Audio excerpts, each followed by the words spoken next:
August 22, 1639 Coromandel கடற்கரையில் ஒரு சிறிய நிலம் வாங்கப்பட்டது. அந்த சிறிய குடியிருப்பு பகுதி பின்னாட்களில் மெட்ராஸாக வளர்ந்தது. இன்று அது சென்னை.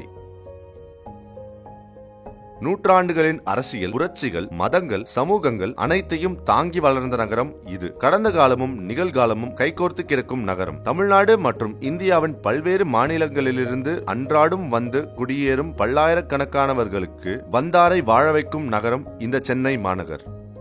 1800களில் மெட்ராஸ் பிரிட்டிஷ் பேரரசின் முத்தாக மிளிர்ந்தது. இந்தியாவின் முதல் பிரிட்டிஷ் கோட்டை செயின்ட் ஜார்ஜ் கோட்டை ஆட்சியின் இதயமாக உயர்ந்தது. அதை சுற்றி 7 கிணறுகள் நகருக்கு தண்ணீர் தந்தன. பூக்கடை பஜார் மற்றும் மின் ஸ்ட்ரீட் வணிகத்தின் மையமாக உலகம் முழுவதிலிருந்தும் வந்த வியாபாரிகள் சுவையும் செய்தியும் பரிமாறிக்கொண்டனர். அந்த காலம் நமக்கு அளித்த அடையாளங்கள் பெருமைமிக ரிப்பன் மாளிகை, சிறப்பான எக்மோர் அருங்காட்சியகம், மேலும் அமெரிக்காவிலிருந்து கொண்டு வரப்பட்ட பனிக்கட்டிகளை சேமித்த ஐஸ் ஹவுஸ்.